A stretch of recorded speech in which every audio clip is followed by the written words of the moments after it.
महाराष्ट्र में मचे सियासी घमासान पर भी एक बड़ी खबर देखेंगे। वहीं भतीजे अजित पवार को लेकर शरद पवार ने बड़ा बयान दिया है, इस पर भी एक बड़ी खबर देखेंगे।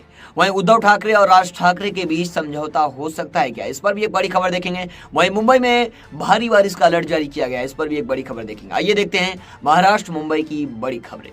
पहली बड़ी खबर आपको बता दें, राष्ट्रवादी कांग्रेस पार्टी एनसीपी में दो फाड़ के बीच शरद पवार ने दिल्ली में राष्ट्रीय कार्यकारिणी की बैठक की। बैठक के बाद शरद पवार ने अपने फौलादी इरादे जाहिर करते हुए भतीजे अजित पवार पर बड़ा पलटवार किया।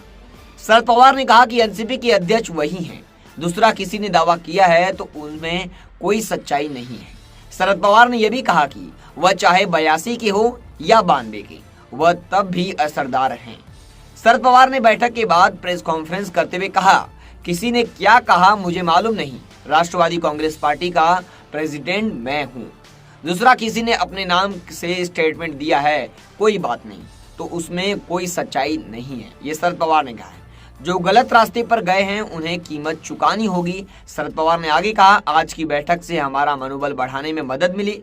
मैं एनसीपी का अध्यक्ष हूँ। वहीं अजित पवार के उम्रदराज वाले बयान पर शरद पवार ने करारा जवाब देते हुए कहा, चाहे 82 का हो जाऊं या 92 का, मैं अभी भी प्रभावी हूँ। एनसीपी पर दावे को लेकर भी शरद पवार ने कहा, अब हमें जो भी कहना होगा चुनाव आयोग के सामने ही अपनी बात रखेंगे, ये शरद पवार का कहना है। वहीं अगली बड़ी खबर आपको बता दें, बारिश को लेकर है।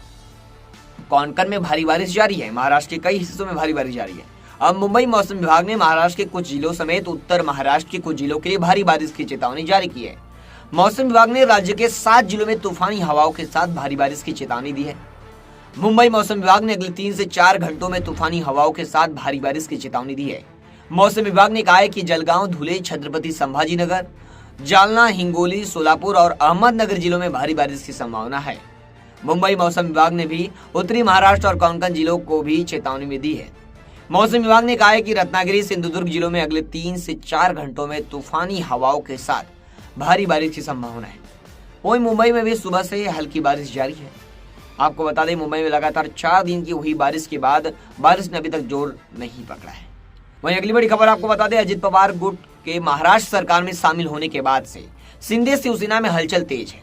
बुधवार को एकनाथ शिंदे के इस्तीफे और विधायकों की नाराजगी की चर्चाओं से अफवाहों का बाजार गर्म रहा। इन सब के बीच सीएम एकनाथ शिंदे ने स्पष्ट किया है कि अजित पवार के महाराष्ट्र कैबिनेट में शामिल होने में कोई नाराजगी नहीं है। उन्होंने कहा कि बल्कि इससे महाराष्ट्र सरकार और मजबूत हो गई है।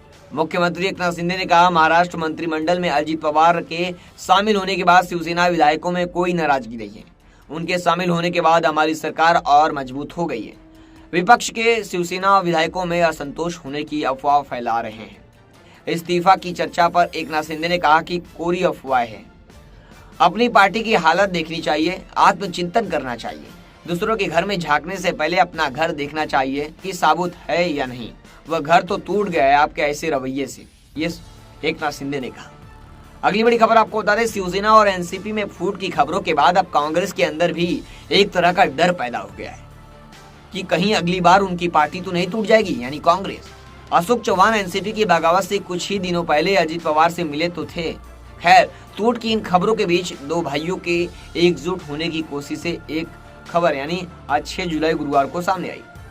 मनसे प्रमुख राज ठाकरे के करीबी अभिजीत पानसे अचानक उद्धव ठाकरे गुट वाली शिवसेना के सांसद संजय राउत से मिलने सामना कार्यालय पहुंचे।